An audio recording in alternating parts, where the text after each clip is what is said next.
Hellbound for Leather.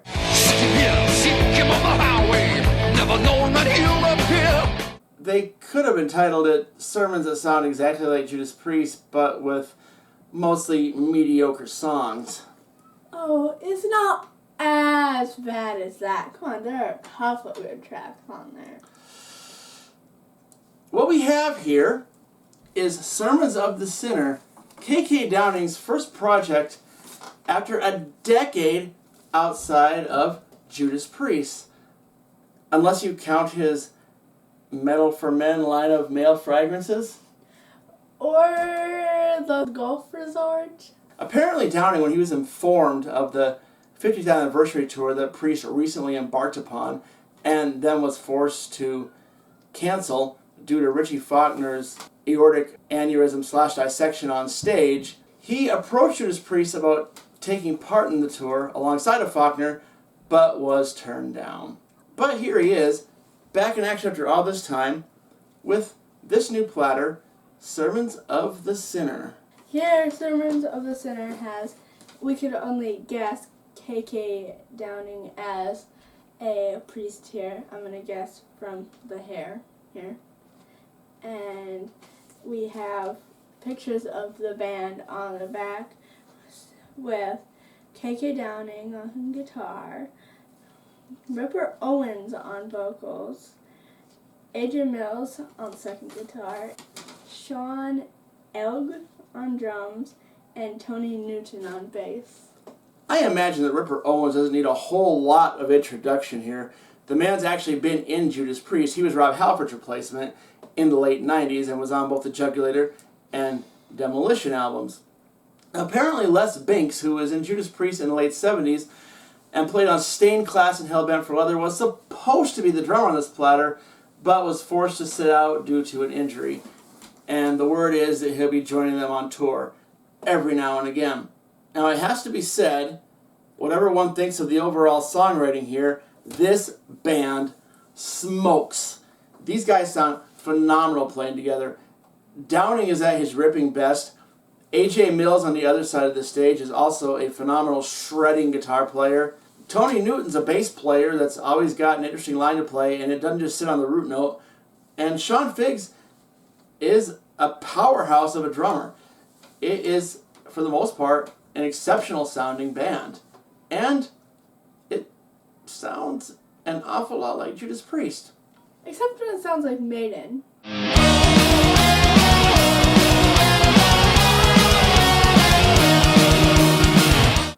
There are some interesting spots of progressive metal, like Metal Through and Through and Return of the Sentinel.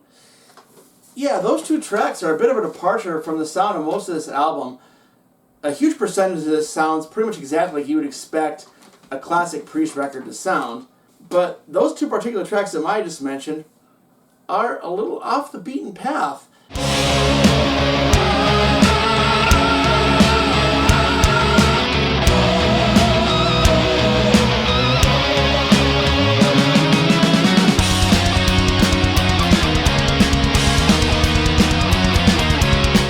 Now, I failed to mention when we were discussing the packaging a couple minutes ago that if you buy the vinyl release like we did, it comes with an included CD that contains the album plus a bonus track, Brothers of the Row, which bizarrely was also a single in video. Since when has a bonus track ever released as a single? I've never even heard of such a thing.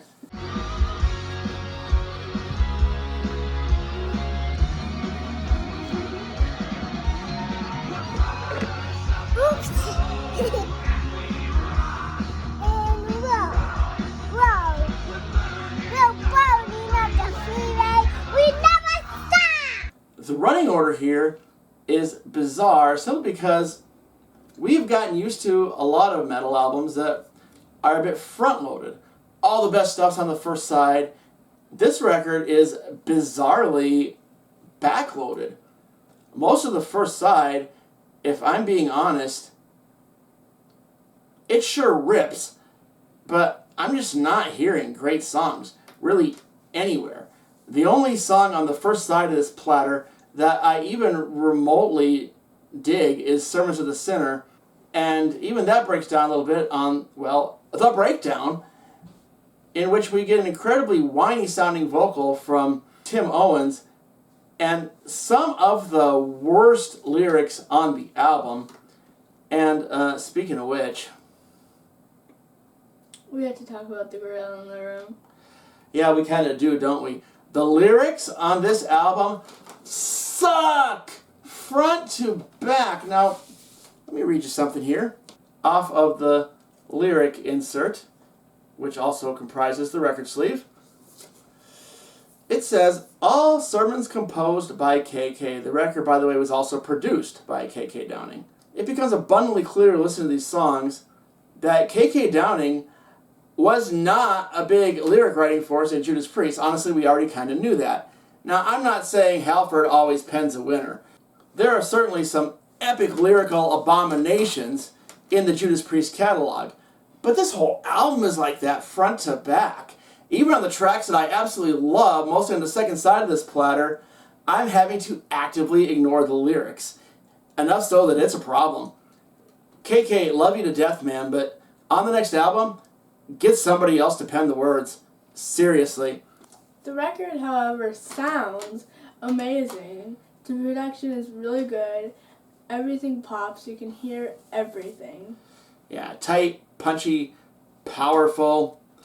Ripper Owens doesn't, to my ears, turn in a great vocal performance on this. He sounds great in his low register, sounds great in his screaming highs, but he spends a lot of time in that same sort of middle register that Rob Halford frequently occupies, and let's face it, you're not going to get away with talking about this album without comparing to Judas Priest. And in that middle baritone register, Owens just mostly is sounding whiny and nasally and kind of annoying throughout the platter. I have to agree with the assessment of Owens' middle voice. He's singing through his nose. Now, by the way, I'm pretty sure this is her first real experience with Ripper Owens. She hasn't necessarily heard everything he's been on.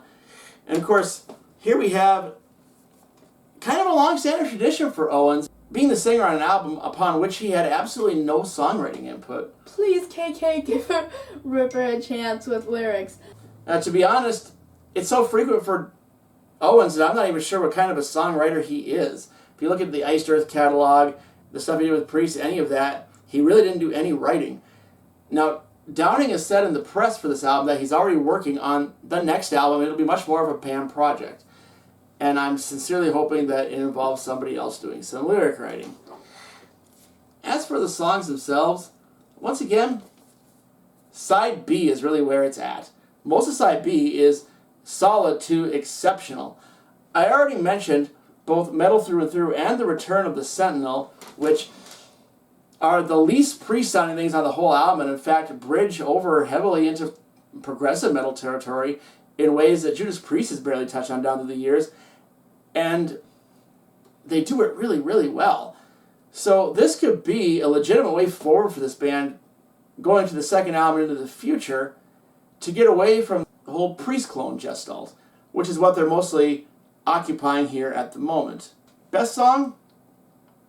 I'm almost tempted to say Metal Through and Through, but I think I'll take the absolutely scorching Hail for the Priest.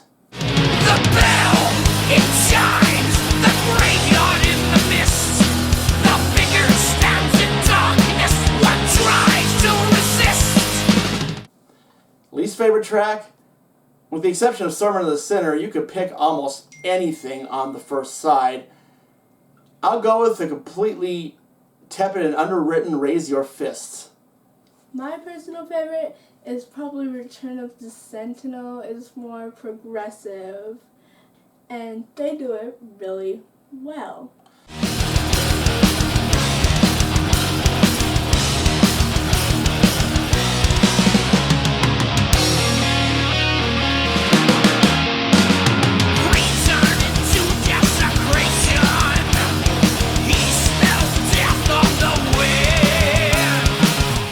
It's also worth mentioning, with Return of the Sentinel, how they went back to one of Priest's old classic characters, the Sentinel, from the song The Sentinel off the Defenders of the Faith album back in 1984. And it was kind of a ballsy move. And although the lyrics, just like everything else in this album, kind of stink a little bit, they actually managed to pull it off without sounding like a pale imitation of the original. Return of the Sentinel is a really great track. I really like the entirety of side B for the most part. Wild and Free is maybe a little bit of a dip, but it's still a cool track. I like it. My least favorite is probably Hellfire Thunderbolt. Honestly, for me, you could take a dart and throw it at the first side of the album. Although I do like Servant of the Sinner if you take away that breakdown part. Personally, the rest of the song is okay, but I really love the breakdown part, except for Owen's vocals. You know that I'm right and you're wrong, don't you? No, you're wrong and I'm right. You know, we can have our differences of opinion, and it's okay as long as you get that I'm right. Pretty much all the time. Yeah, but you're wrong right now. But I'm right. The rockin' parts of Servant of the Sinner are awesome, and the breakdown is lame. No, the rocking parts are okay, but the breakdown is great. Final thoughts. This album make a great EP. If you just took the second side and put it on a 10-inch vinyl, it'd be pretty cool. As an entire album, it honestly falls a little flat, especially when you compare it to the career-defining work that Priest has been doing basically ever since Rob Halford rejoined the band back in 2005. This, honestly, just is not there. I have to agree. There's enough to fill an EP on here, but not a full record. But I don't agree with his choice of what should be on the EP. Am I missing something? Yeah, I would cut Wild and Free and put in Sermon of the Sinner or Sacerdote y Diablo. So she likes the first side better than I do. Fair enough. I think that's all for now, and until we meet again, Crank it up a little louder. Alone across this land, came together, you took our hands. We traveled far, we traveled wide. From everywhere we all came, to march in numbers was our aim. Here to rejoice with our God.